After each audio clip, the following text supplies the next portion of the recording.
Do you know that not every color is innocent?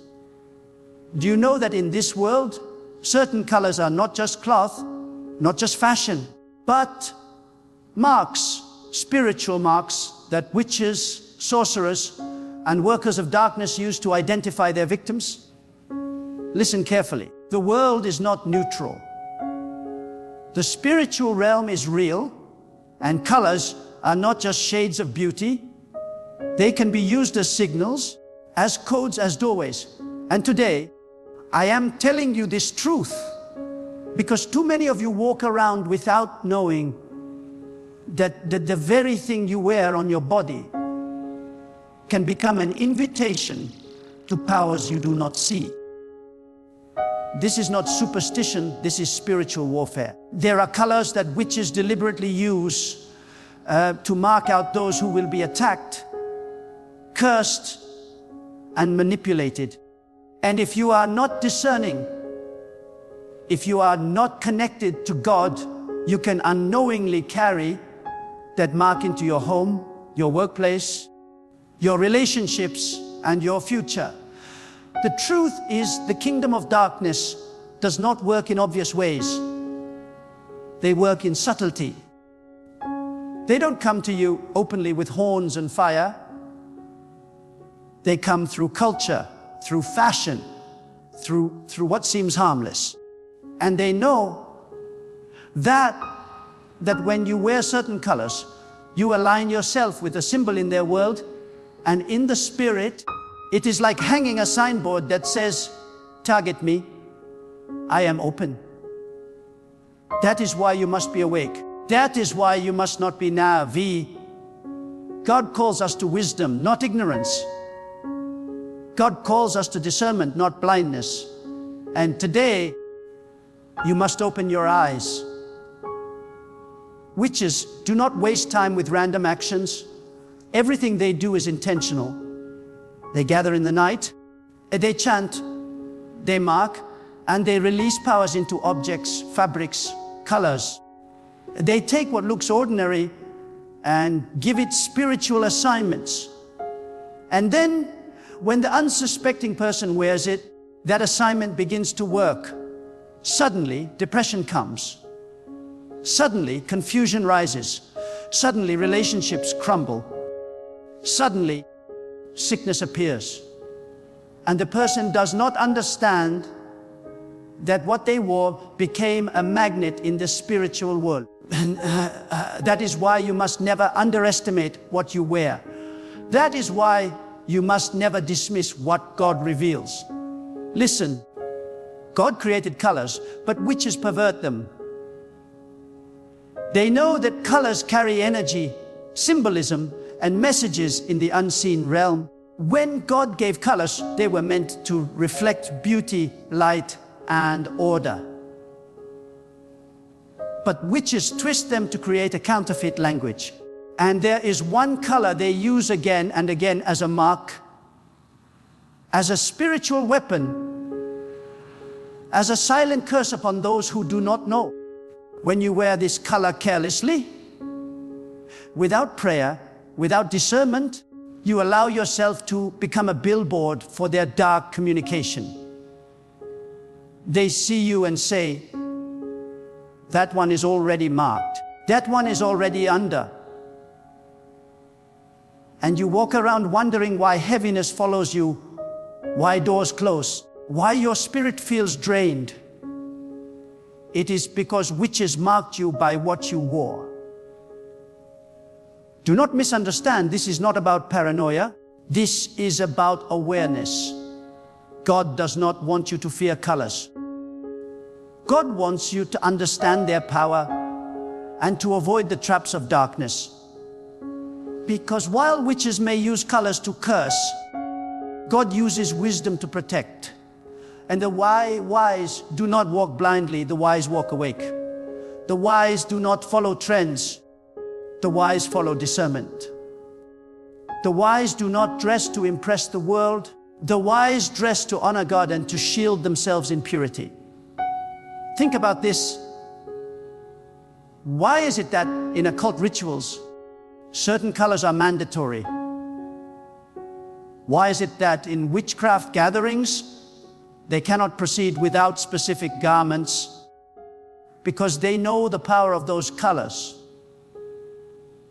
They know the vibration, the atmosphere, the message it sends in the invisible realm. They know that colors summon, attract, repel, or release forces. And if they know, should you not also know? If they understand, should you remain ignorant? God said, "My people are destroyed for lack of knowledge." Do not let ignorance destroy you. Let me tell you, witches love to use black, not just because it is dark, but because in their rituals, black represents concealment, hidden power, death, and alignment with the void. When you wear it without prayer, you become hidden in the wrong atmosphere. You cloak yourself not just physically, but spiritually. And they mark you as one who can be manipulated. Some of you wonder why, after wearing certain colors, your mood shifts. Why do you feel a sudden burden? Why does heaviness sit on you? Because colors are not passive, they carry assignments. And there is another color, red. Do you think it is by accident that witches use red candles, red fabrics, red paint in their rituals? Red in their world represents blood, sacrifice, aggression, lust, and violence. When you wear it without discernment, they see you as someone already linked to their altar. That is why some women wear red and suddenly become objects of lustful attention. That is why some men wear red and suddenly attract hostility. The color marked them. And witches laugh because they know what you do not know. I tell you with conviction, the greatest weapon of witches is not what they chant, but what they hide in plain sight. They know that if they can make you think it is normal, you will never resist. They know that if they can make you believe it is only fashion, you will never question. And so they wrap darkness in beauty, and they call it style. They cover curses in trends, and they call it culture. And the people of God, who should be wise, walk right into the trap. But hear me, you are not called to walk like the blind. You are not called to wear what everyone wears. You are not called to follow what the world celebrates. You are called to be distinct, set apart, chosen. And God will not allow you to be ignorant if you are willing to listen. That is why you are hearing this today.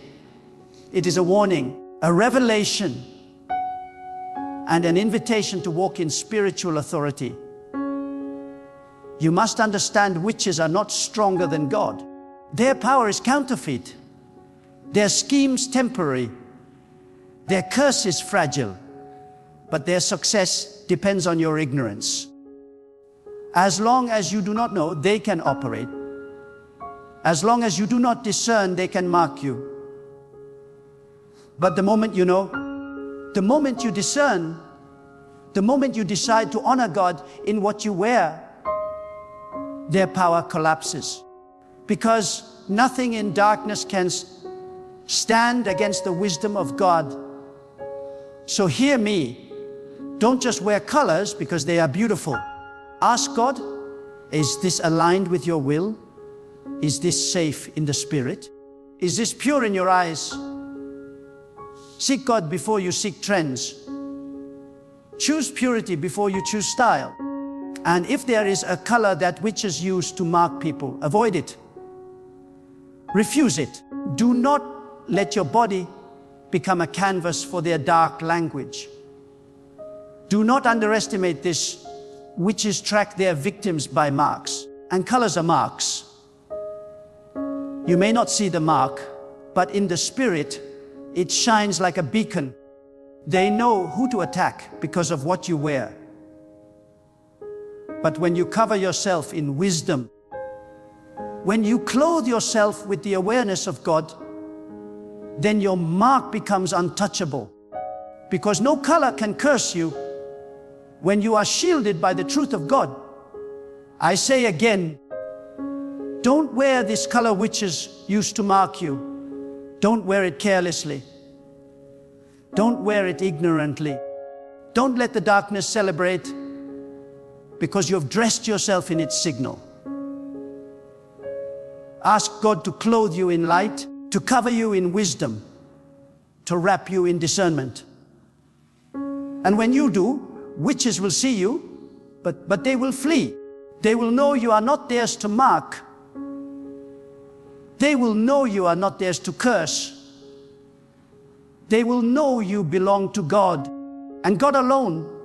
Listen closely, because what I am about to say is not just for your ears, it is for your spirit.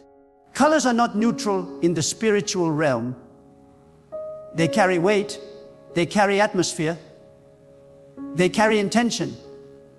When you wear them, you are not only expressing outward beauty, you are communicating in the unseen.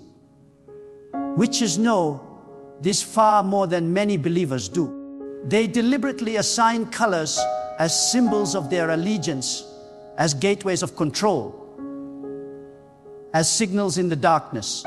And if you remain unaware, you risk stepping into a battlefield unarmed, dressed in the enemy's colors without even realizing it. But God, in His infinite mercy, reveals the schemes of the enemy so that His children will not walk in ignorance. There are seasons when God calls His people to awaken because the deception of the world grows more cunning. This is one of those seasons. Witches are not content with their hidden gatherings. They want to infiltrate everyday life. They want to bring their symbols into your wardrobe, their signals into your home, their curses into your choices. What they cannot take by force, they seek to trick you into carrying yourself. And what better way than through what seems harmless, a piece of clothing, a color, a trend. The unguarded mind laughs it off, but the discerning spirit recognizes that nothing in this world is without meaning. Understand this: when God created the heavens and the earth, He declared order in everything. Light was separated from darkness. Day was set apart from night. Colors were painted across creation, not only for beauty, but for distinction, for meaning, for order. But where God establishes order, the enemy seeks to establish confusion. Where God sets purity, witches twist it for corruption. That is why you cannot treat what you wear as meaningless. When you clothe yourself, you are either covering yourself in alignment with God's order, or you are unknowingly partnering with a system of confusion. Some of you feel constant heaviness, yet you never pause to ask, why does my spirit feel drained when I dress this way? You notice tension in your home, yet you ignore the fact that what you are wearing has been marked. You wonder why sudden arguments, sudden temptations, sudden sicknesses rise in your life after you adopt certain fashions, but you never trace it back to the spiritual coding attached to what you wear. God is revealing this so you will no longer be blind. You must see what is unseen. Witches know that colors can either attract or repel spiritual attention. They assign meaning to what they use. For them, black symbolizes the covering of secrecy, the cloak of hidden agendas. Red symbolizes blood and sacrifice, lust and rage. Green, in their rituals, is often tied to envy, manipulation, and counterfeit prosperity. Purple, which in God's order symbolizes royalty and authority, is twisted by witches to signify domination and counterfeit power.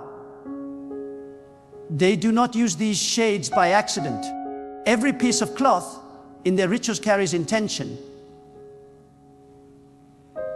So when you adopt their colors without discernment, you wear not just a garment, you wear a spiritual declaration you did not intend to make. But let me be clear, this is not about fear of colors. It is about wisdom with colors. God does not call you to live in paranoia. He calls you to live in discernment. What separates the faithful from the deceived is not fear, but awareness. The faithful know that God is above all, that no color can curse them if they stand under His protection. But they also know that walking with God means refusing to partner with darkness. You cannot walk in light while dressing yourself in the symbols of night. You cannot claim to seek purity while adorning yourself with the marks witches use for impurity. God is not mocked. He sees beyond appearances into intention. And when He warns you, it is because He loves you. So let me speak directly to your spirit. Stop wearing what aligns you with confusion. Stop adorning yourself with what witches use to signal destruction. If you are God's, then live like one who is God's. Do not let the enemy mark you through ignorance. When you wake up in the morning and clothe yourself, ask God for wisdom. Say, God, cover me not only with fabric, but with discernment. Let my clothing be a reflection of light, not a symbol of darkness. There is something deeper here. Witches cannot create. They only pervert what God has created.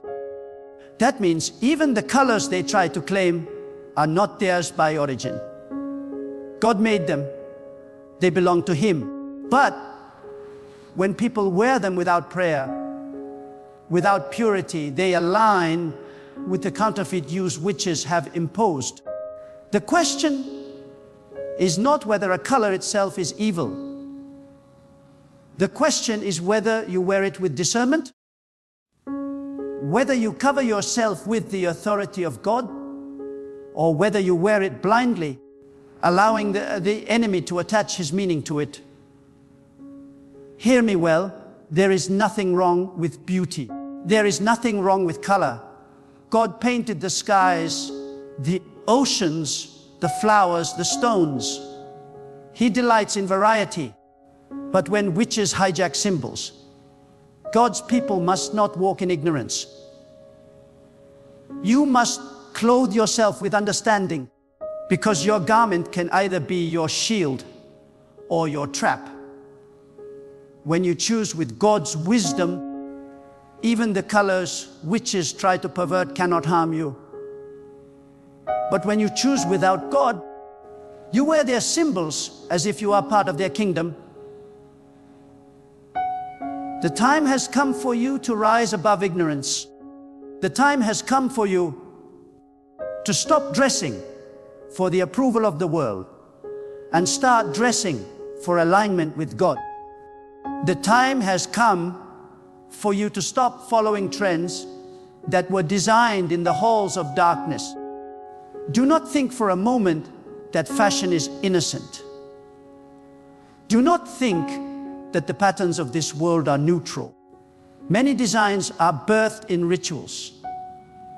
Many trends are released after incantations. Many colors are chosen as signals for the spirit world. That is why when you wear them, you notice strange patterns follow you. But when you refuse them, when you clothe yourself with discernment, the power of those patterns is broken. I tell you today, witches cannot own you unless you agree with them. Their marks cannot remain unless you accept them. And one of the easiest ways you agree is by what you wear. But you are not called to live marked by them. You are called to live marked by God.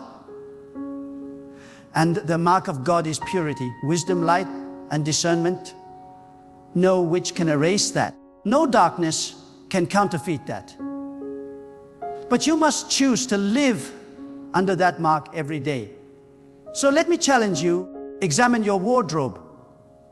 Look again at what you have normalized. Ask yourself, does this glorify God? Or does it carry signals of the enemy?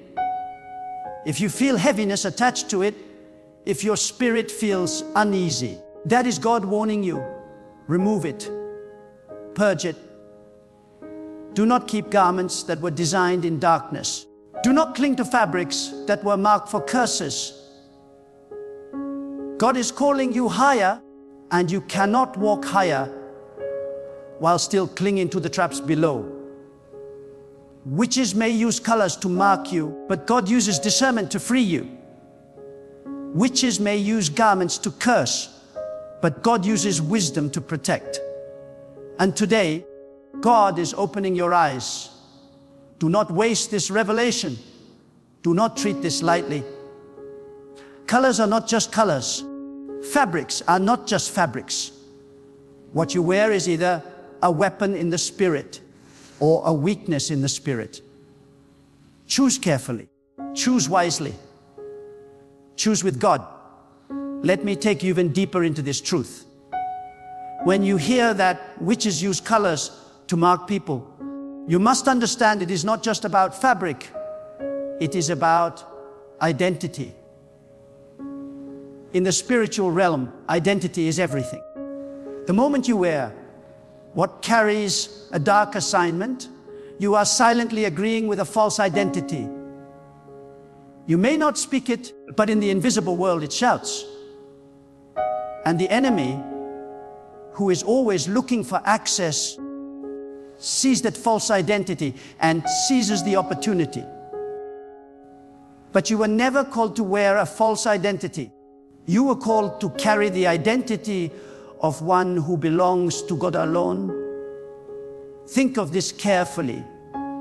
When you put on your clothing, you are not simply covering your body, you are declaring something. You are presenting yourself to the world, yes, but more importantly, you are presenting yourself to the unseen. You are saying, this is who I am. This is what I carry. This is the mark upon me. And if your clothing carries the mark that witches use to identify their own, then you are walking into battles you did not choose, attacks you did not invite, and curses you did not seek. But they come anyway, because in the invisible realm, the mark you wear is louder than the words you speak. That is why God cares so deeply about how His people present themselves. Not because He is concerned with outward appearances alone, but because outward appearances are the reflections of inward alignments. What you wear shows what you agree with. What you wear reveals who you belong to. What you wear testifies in the spirit realm to whether you are covered by God's light or entangled in the symbols of darkness. Witches use colors because they know the spiritual law. What is seen can declare what is unseen. They wrap their intentions in garments. They hide their curses in design. They spread their assignments through fashion. And the world, hungry for beauty but blind to meaning, consumes it all. But you are not called to be blind. God did not create you to be a victim of hidden codes. He created you to walk in wisdom, in clarity, in discernment. He created you to know the truth and to live in freedom. So I say to you, when you step into your wardrobe, do not only ask, does this look good on me? Ask, does this align me with God? Do not only ask, is this trendy? Ask, is this holy? Do not only ask, will people like me in this? Ask, does this honor the God who covers me? Because every choice is either a partnership with light or an agreement with darkness. Now let us go even deeper. Colors in themselves are not evil. They are the creation of God. Black is not evil because it is black. Red is not evil because it is red. The evil comes when witches hijack what God has made and assign it for their purposes. That is the scheme of the enemy to counterfeit, to corrupt, to twist. But here lies your power. When you walk with God, you can redeem what the enemy tries to use. You can take back what was twisted and declare, this belongs to God, not to witches. But you cannot redeem what you are ignorant of. You cannot sanctify what you do not discern. Some of you must understand that there are fabrics and colors in your possession that were never prayed over, never surrendered to God. You just picked them because they were appealing. And now, every time you wear them, a heaviness follows you. That is not coincidence. That is spiritual reality. You need to go back, lay those garments before God, and say, if this does not glorify you, I release it. If this carries darkness, I renounce it. Do not be sentimental about things that carry curses. Do not cling to clothing that carries destruction. Better to lose a garment than to lose your peace. Better to part with fabric than to part with the covering of God. And let me tell you something else. Witches are strategic. They do not only use colors for marking, they use colors for recruitment. They know that if you consistently wear their symbols, you begin to unconsciously align with their realm. They know that repeated exposure creates agreement. So when you keep adorning yourself with their colors, over time, your spirit begins to tolerate what you should resist. You open yourself gradually until, without realizing it, you are already in bondage. But the Spirit of God comes today to break that cycle. The Spirit of God comes to call you out of the slow seduction of darkness and into the light of discernment. Do not take lightly what I am saying. There are people whose destinies were delayed, not because they were lazy, not because they were incapable, but because they carried marks they did not understand. They dressed themselves with curses, thinking they were only dressing in beauty.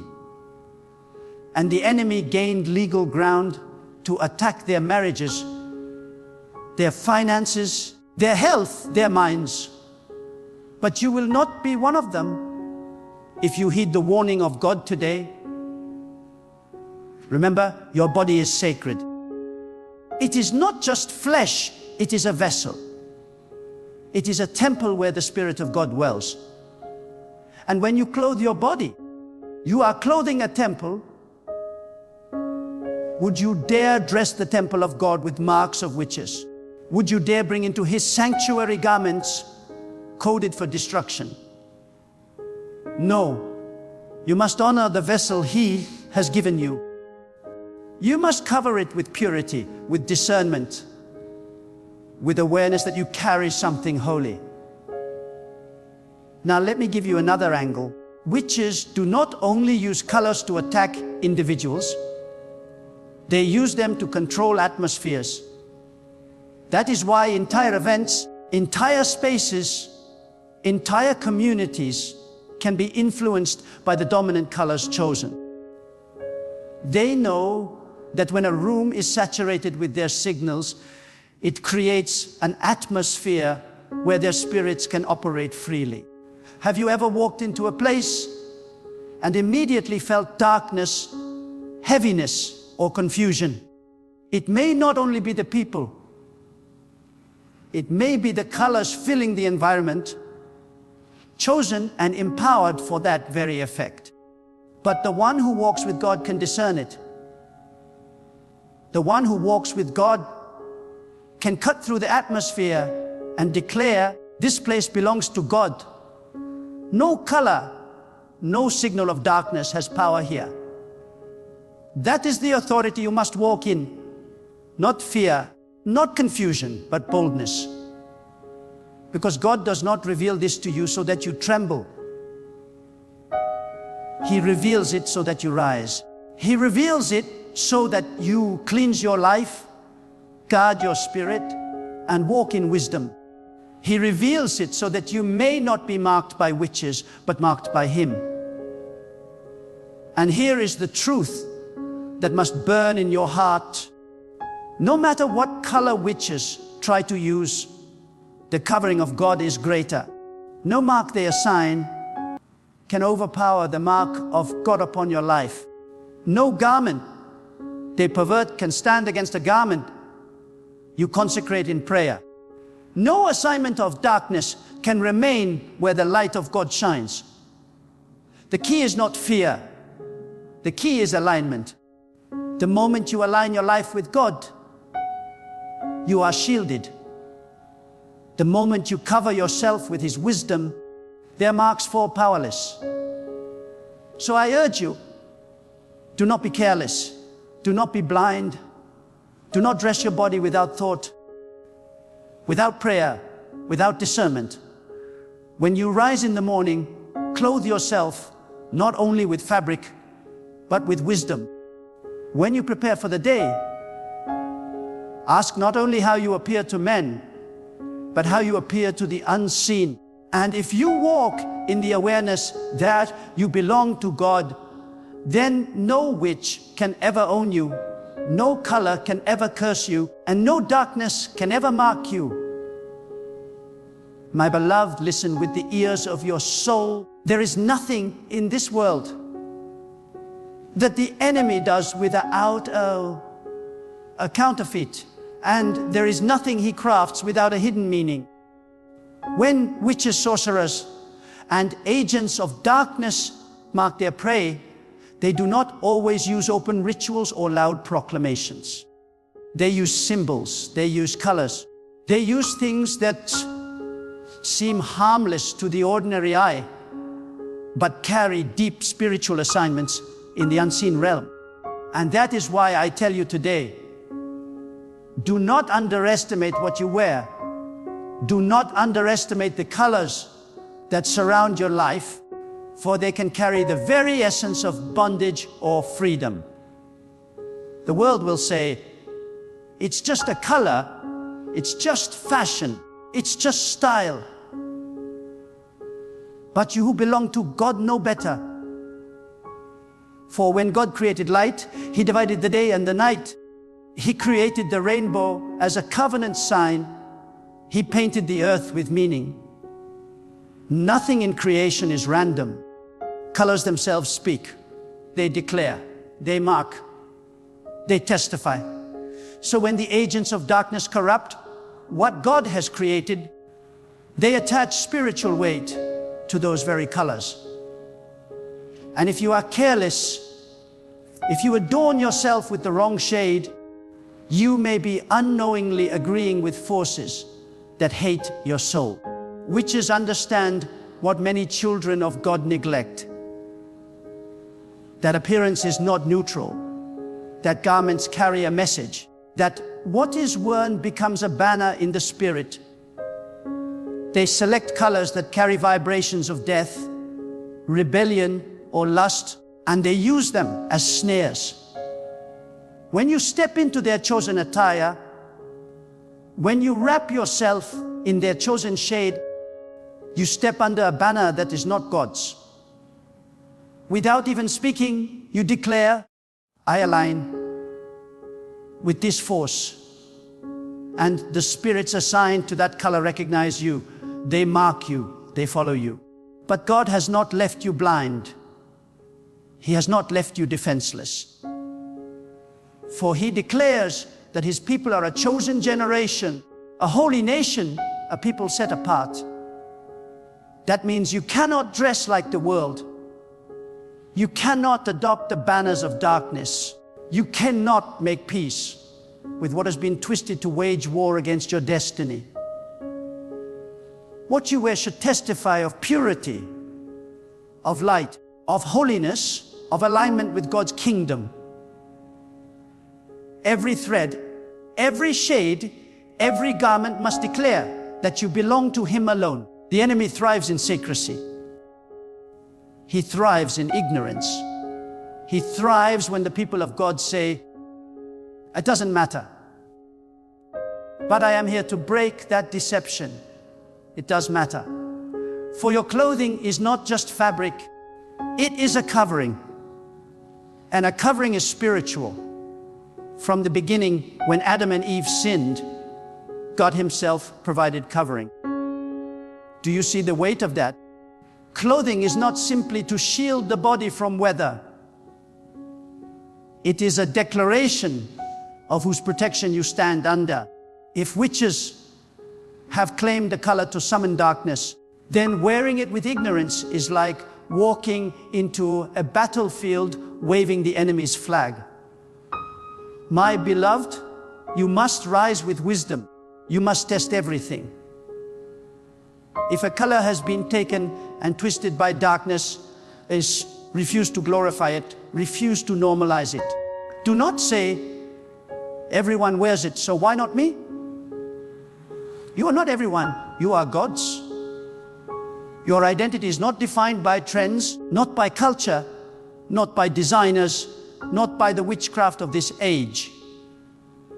Your identity is sealed by God's Spirit, and your life must reflect His holiness.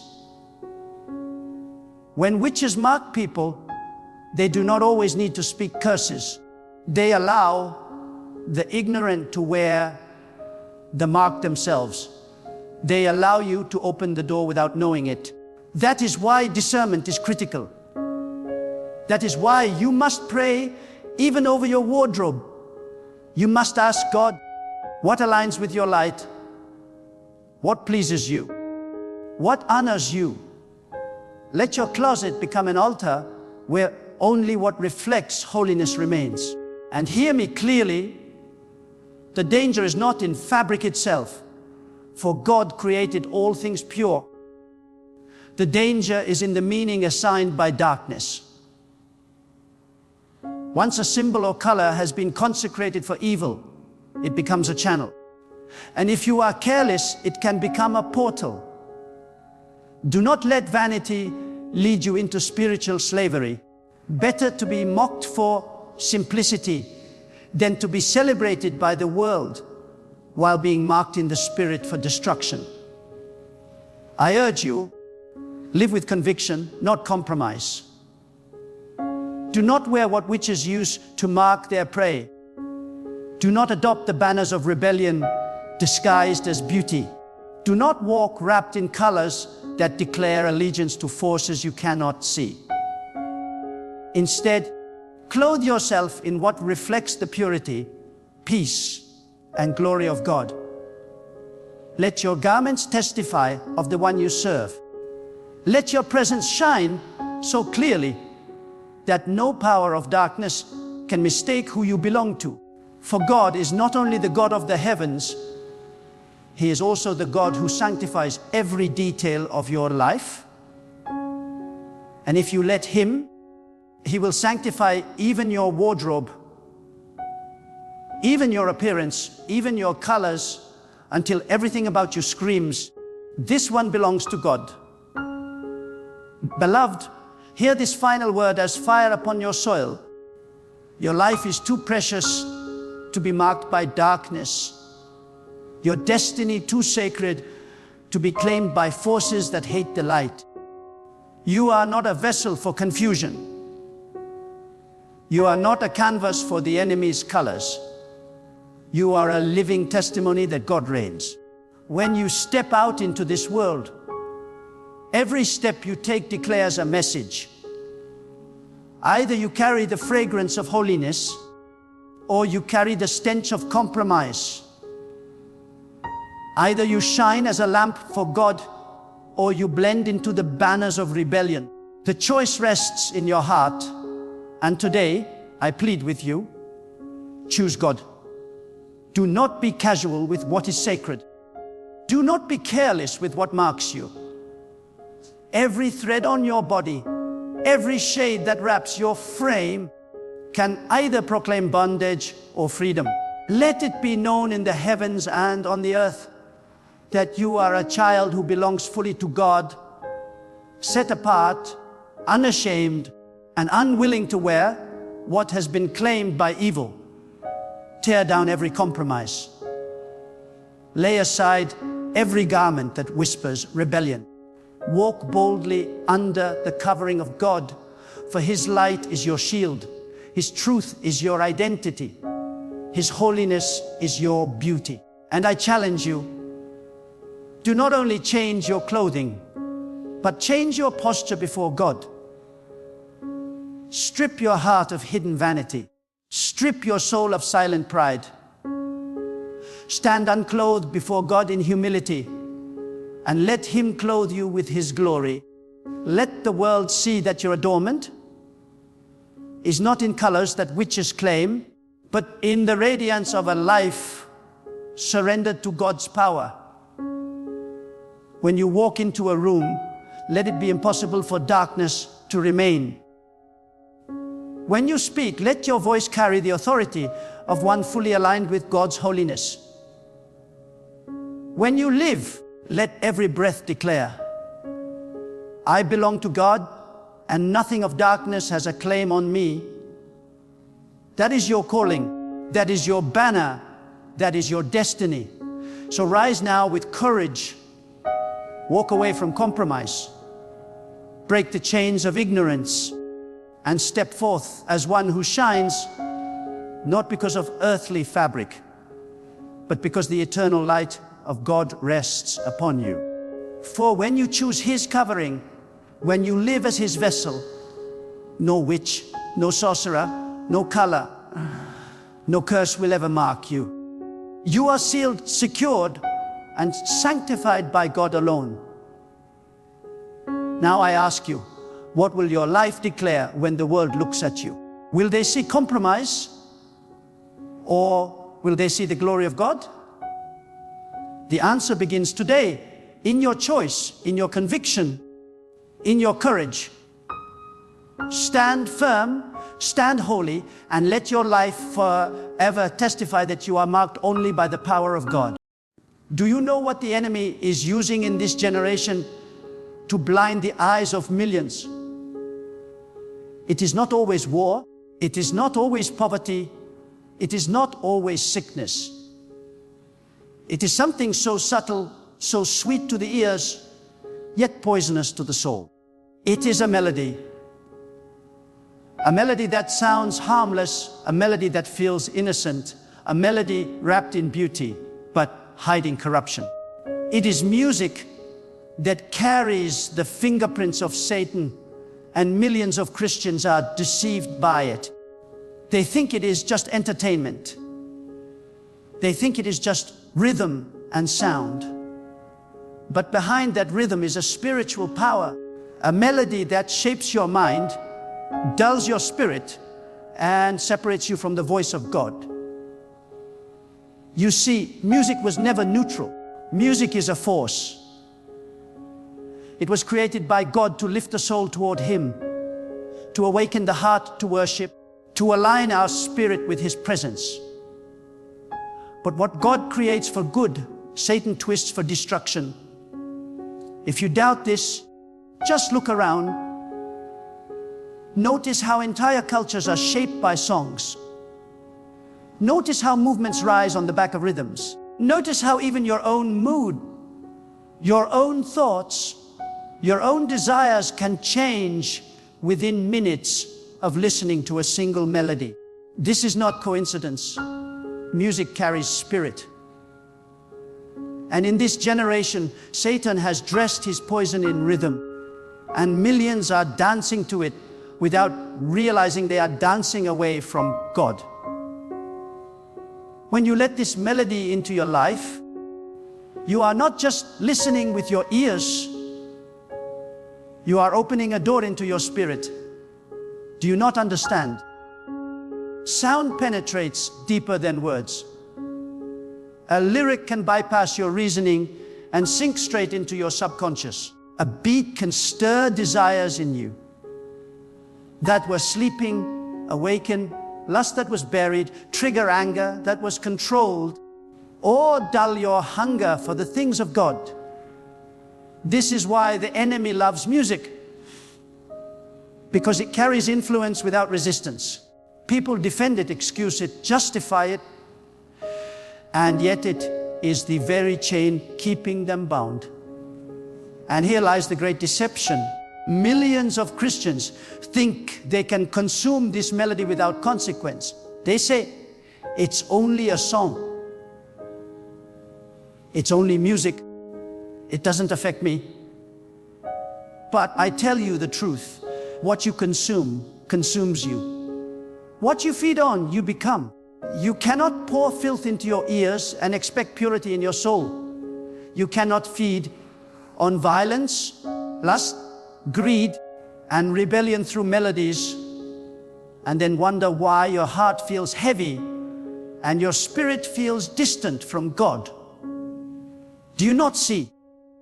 The enemy is programming you without your permission, shaping your desires, shifting your values, and slowly desensitizing your spirit until sin no longer looks dangerous, but normal.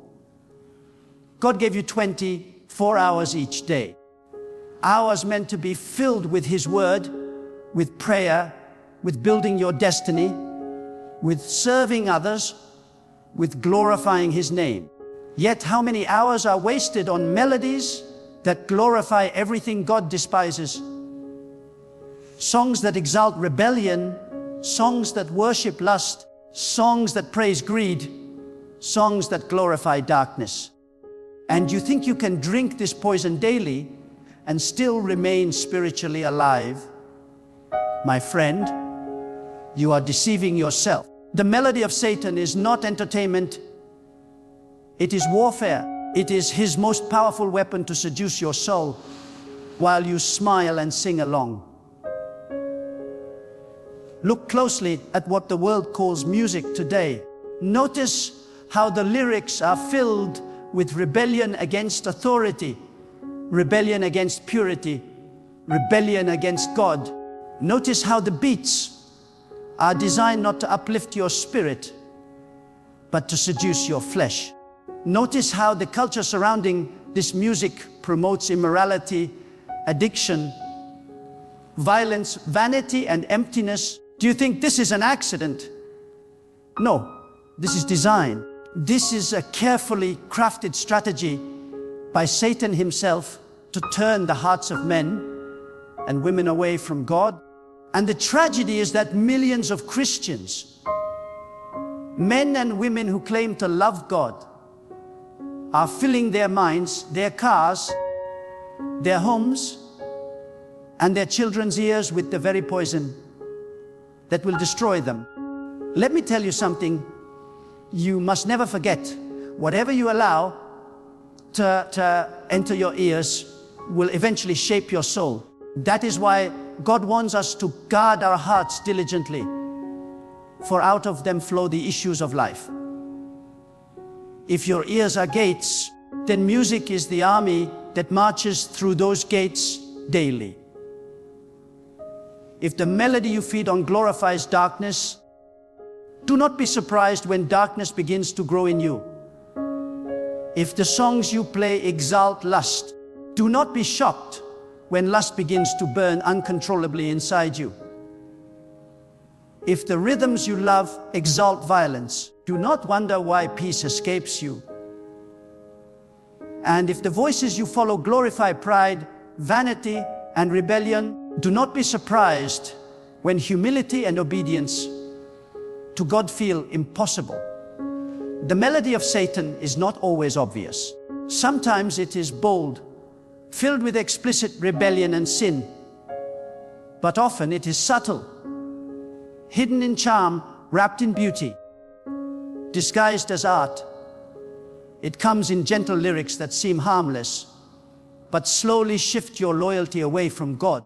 It comes in beats that seem catchy, but slowly numb your hunger for prayer. It comes in entertainment that seems innocent, but slowly makes sin appear normal. That is the danger of this melody. It does not shout, it whispers. And millions of Christians are lulled to sleep by its whispers, unaware that their spirit is dying while their lips are singing. But I ask you, who will you allow to shape your soul? God or Satan? Whose melody will fill your heart? For there are only two kinds of music in this world. The kind that lifts you closer to God, and the kind that pulls you deeper into darkness. There is no neutral ground. Every song you play, every beat you dance to, every lyric you repeat is either sharpening your spirit or dulling it. It is either opening your heart to God or hardening it against Him. You cannot serve two masters. You cannot sing the songs of rebellion and claim the heart of purity. You cannot drink from the cup of God and the cup of Satan and expect your spirit to remain alive. That is why I cry out with urgency, guard your ears, guard your heart, guard your soul. Do not fall into the trap that millions have fallen into. Do not laugh and call it harmless when God calls it dangerous. Do not excuse what God condemns. You must be bold enough to cut off what is poisoning you, even if the world calls it art, even if your friends call it fun, even if your flesh craves it. Because your destiny is greater than a song. Your calling is higher than a beat. Your soul is worth more than a moment of entertainment. And let me tell you this truth with fire in my heart. The melody you follow today will decide the path of your tomorrow. If you let the melodies of Satan rule your ears, your future will be filled with compromise, confusion, and spiritual death. But if you discipline yourself to fill your ears with the sounds that honor God, if you fill your home with words of life, if you train your heart to sing what uplifts your spirit, then you will find strength, clarity, peace, and power. Because God blesses those who refuse to be deceived. So do not underestimate this. Do not laugh it off. Do not be casual about it. The melody of Satan is not just sound, it is a weapon. And millions of Christians are being slaughtered by it, not because it looks dangerous, but because it looks harmless. And this is the greatest deception of ours, that something that feels so good could be so deadly. Do you realize that one of the greatest tragedies of our time is not that Christians are under attack, but that they are willingly lowering their guard, opening their doors, and inviting the enemy into their hearts through the very melodies they consume. The enemy no longer needs to knock at the front gate, for millions have already handed him the keys through their playlists. They worship God with their lips on Sunday, but throughout the week, their minds and hearts are saturated with rhythms that glorify sin. And they wonder why their prayers feel dry, why their faith feels weak, and why their passion for God seems to fade. It is because the fire of God cannot burn in a soul filled with the smoke of corruption. The melody of Satan is not just noise, it is a sermon. Do you understand this? Every song is a sermon preached to your subconscious, repeated over and over until it becomes your belief, your culture, your lifestyle. While the preacher of God speaks once or twice a week, The preacher of Satan sings into your ears for hours every single day. Which voice do you think will have the greater influence?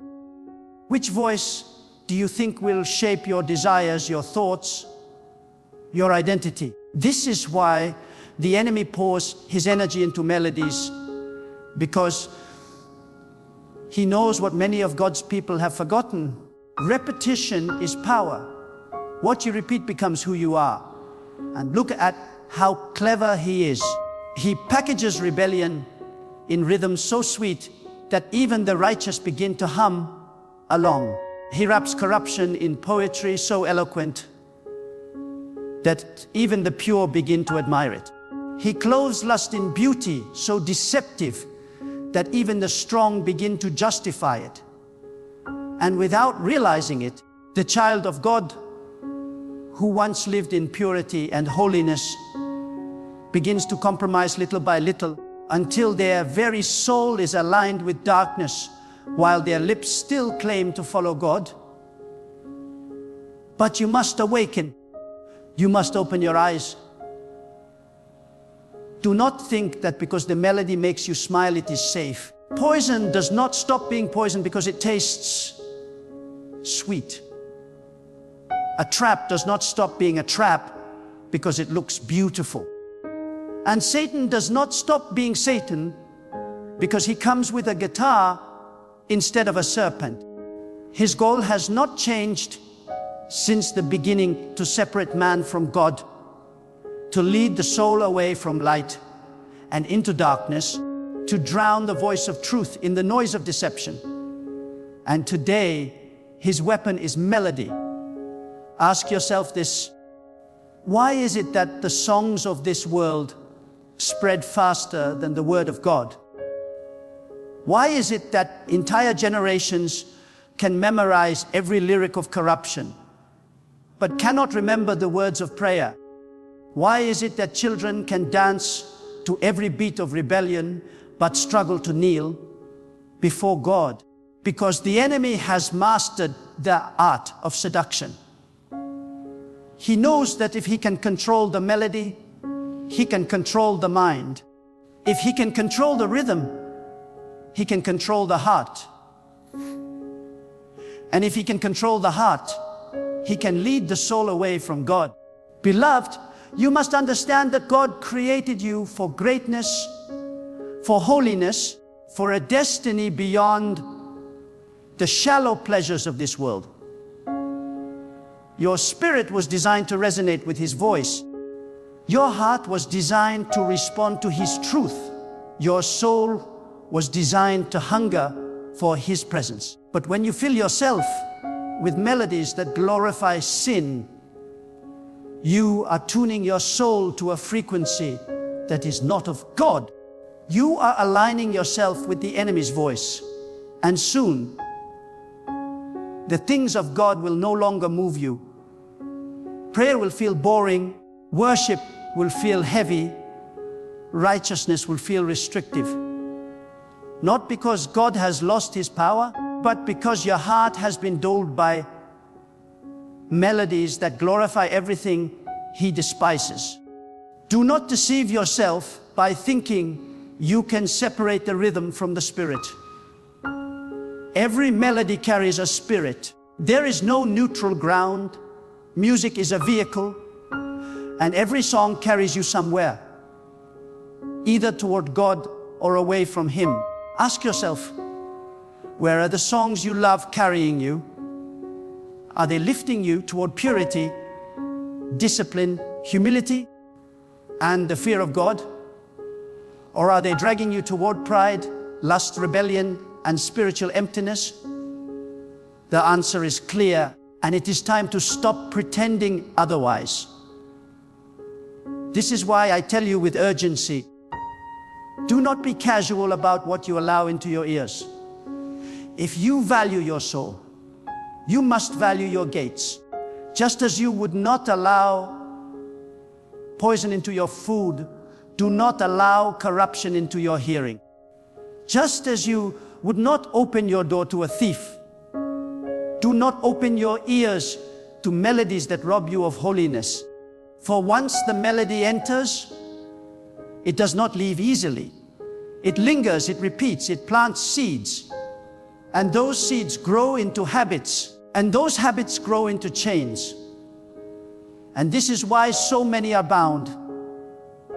They pray but feel no breakthrough. They worship but feel no fire. They desire God but cannot escape temptation, because the chains around them are forged not by visible sin, but by invisible melodies. And until those chains are broken, they will never walk in the full power God has destined for them. My friend, God has given you the authority to decide which voice you will allow to shape you. You are not a slave to culture. You are not a puppet of the industry. You are not a victim of the enemy's melody unless you choose to be. You can cut it off. You can silence it.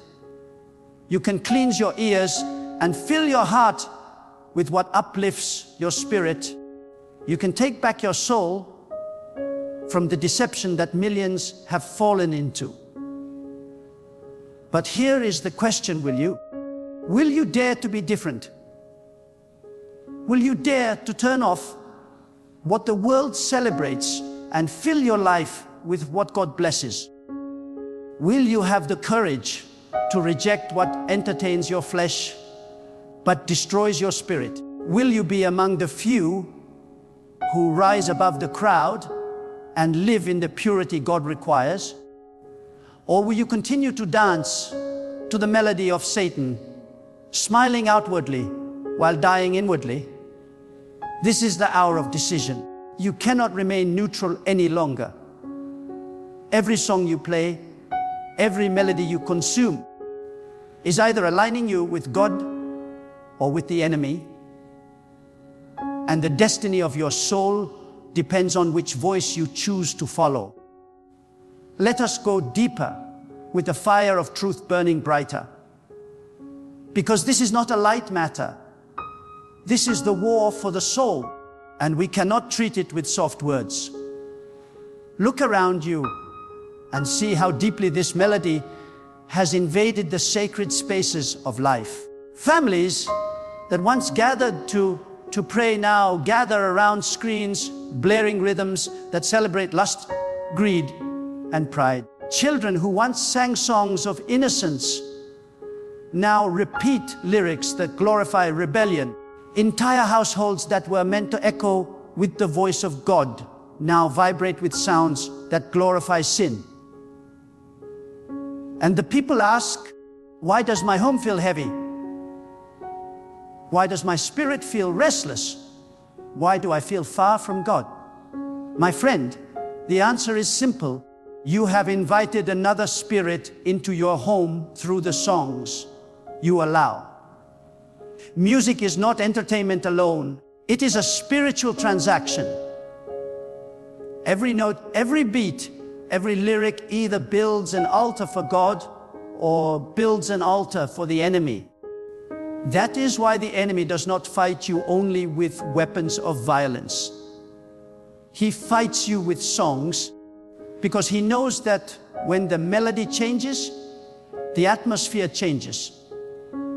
And when the atmosphere changes, the heart begins to shift. If the song you play creates an atmosphere where sin feels comfortable, then you have welcomed a guest who will not leave easily. And let me say this with clarity, even worship is not safe when it is corrupted by the same melody. Do not be deceived by the label Christian or spiritual slapped onto a song. If its spirit is borrowed from the world, if its rhythm imitates the same beats that glorify sin, then it carries confusion. This is why so many feel stirred emotionally in worship, but walk away unchanged spiritually. They confuse excitement with holiness, noise with anointing, rhythm with presence. God does not dwell in what entertains the flesh. He dwells where the heart is bowed in reverence, purity, and truth. You must understand that Satan is not afraid of you singing about God if your heart is already enslaved to his melody. He does not tremble. He does not tremble because you utter holy words with your lips while your soul is still tuned to his rhythm.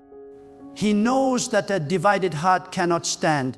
That is why the greatest deception is not in the obvious rebellion, but in the subtle compromise when songs that should glorify God are infused with the very spirit that glorifies the enemy. Beloved, do not play with fire. If the melody you sing does not lead you to holiness, to obedience, to the fear of God, then it is not drawing you closer to Him. It is pulling you away. And if it pulls you away, it is dangerous, no matter how sweet it sounds, no matter how beautiful the voice, no matter how inspiring the rhythm, for the measure of a song is not how it makes your flesh feel, but what it does to your spirit before God. Now I must speak to the parents, for this is urgent. What are you allowing into the ears of your children? Do not be deceived into thinking they are too young to understand. The enemy does not need their understanding. He only needs their repetition. A child does not need to grasp the full meaning of lyrics to be shaped by them. What they repeat becomes their culture. What they hum becomes their comfort. And soon the very things you prayed they would avoid are planted deep in their hearts. Parents, do not cry later about rebellion. If today you are allowing rebellion to enter through their headphones, do not plead with God to save their purity if you have already surrendered their gates to the enemy. Guard their ears, guard their hearts, and fill your home with the kind of melody that aligns them with God's presence. And let me say this, what you tolerate will one day dominate. If you tolerate ungodly music in your personal life, it will dominate your thoughts. If you tolerate it in your home, it will dominate your children. If you tolerate it in your worship, it will dominate your faith community.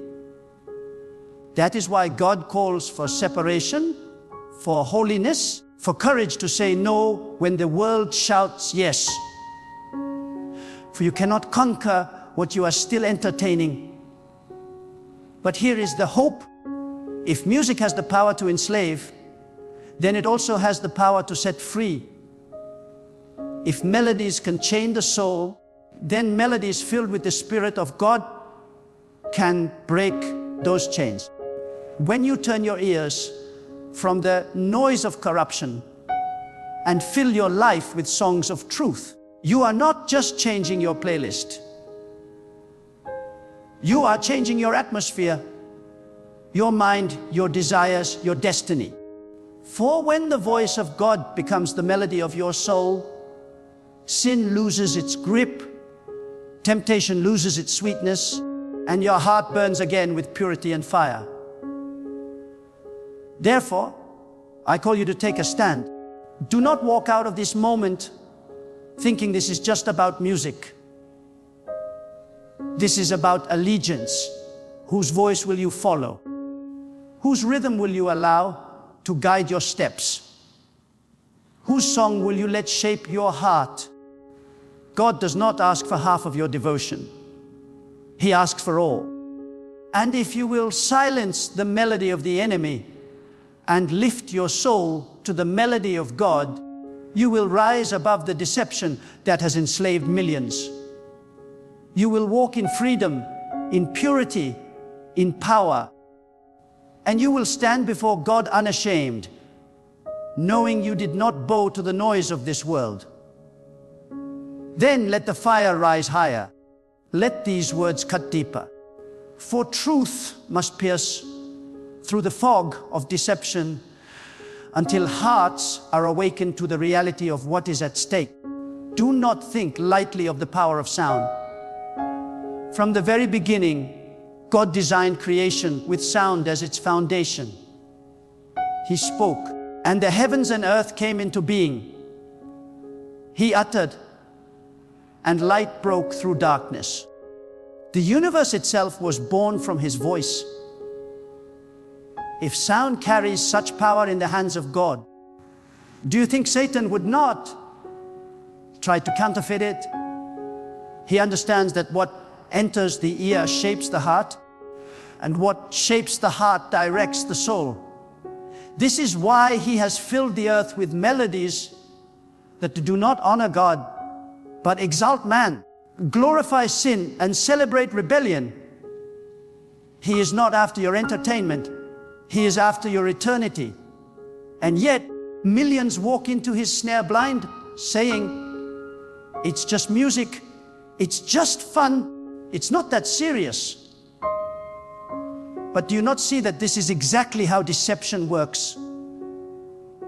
The enemy cloaks danger in innocence, dresses poison in sweetness, and hides chains inside of what feels harmless. The melody is his bait, and the soul is his prize. And while you dance, while you sing, while you laugh, he is binding your spirit, dulling your sensitivity to God, and slowly draining your passion for truth. Consider this. Why do you think it is so hard for some to focus in prayer, but so easy to memorize entire albums of songs that glorify sin? Why do you think it is a battle to sit with the Word of God for 15 minutes, but effortless to listen to worldly music for hours without boredom? It is because one voice feeds the spirit and the other feeds the flesh. And whichever one you feed, the most becomes the master of your life. You cannot give more time, more devotion, and more repetition to the songs of darkness and still expect to burn with the fire of God. It is impossible. And here lies the tragedy. Many are trying to live a double life. They lift their hands to God while their ears are still tuned to the melody of the enemy. They want the blessing of heaven while still dancing to the rhythms of hell. But God will not compete with another voice. He is a jealous God, demanding your whole heart, not a portion of it. He will not pour His anointing into a vessel filled with compromise. And so, many remain dry, stagnant, frustrated in their walk. Not because God is unwilling to bless, but because they have allowed another melody to occupy the place that belongs only to Him. This is why the call is urgent. You cannot afford to be casual in this battle. Your ears are gates. Your heart is soil. Your soul is eternal. And what you allow in will determine what grows within you. If you want purity, fill yourself with what is pure. If you want holiness, fill yourself with what is holy. If you want the presence of God, fill your atmosphere with sounds that draw Him near. For the melody you choose today will echo in your destiny tomorrow. Think also of the generations to come. The melody you embrace is the melody your children will inherit. If you saturate your home with rhythms that glorify sin, you are not just entertaining yourself. You are laying a foundation of compromise for those who come after you. The enemy does not just seek to capture individuals. He seeks to capture bloodlines. He knows that if he can weave his melody into your family, it will echo for generations. But the opposite is also true if you fill your home with the sound of God's truth. If you create an atmosphere where His presence is welcomed, you are building a legacy of faith that will outlive you. So the question stands before you: what legacy will your melody leave? Will it leave echoes of rebellion or songs of righteousness? Will it leave chains of compromise or a heritage of holiness? Will it leave confusion in the hearts of your children or clarity in their pursuit of God? Do not wait until it is too late to answer this question. Decide now which voice you will allow to define your home, your heart, and your destiny. And let me remind you, the melody of God is not always loud or glamorous by the world's standards. It may not attract the masses. It may not trend on the platforms of this age, but it carries life. It carries peace. It carries strength. It carries the presence of God that no worldly sound can imitate. When you choose His melody, you choose alignment with His power. And when His power fills you, no deception can enslave you, no distraction can consume you, and no temptation can destroy you. Therefore, I urge you with all the weight of my spirit, cleanse your ears, cleanse your atmosphere, cleanse your heart. Cut off the melodies that chain you to sin and fill your life with the sound of truth. Do not hesitate, do not compromise, do not delay. Every moment you delay, another chain is forged. But every moment you act, another chain is broken. This is not about music alone. It is about devotion. It is about allegiance.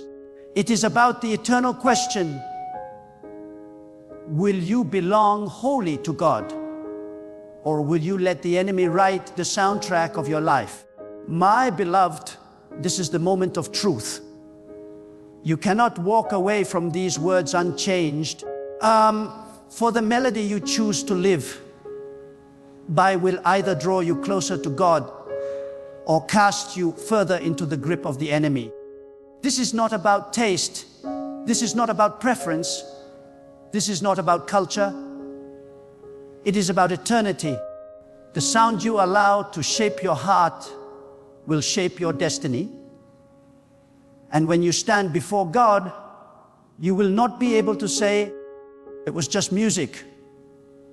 No, you will have to answer for every voice you entertained, for every rhythm you allowed into your spirit, for every song you exalted above His presence.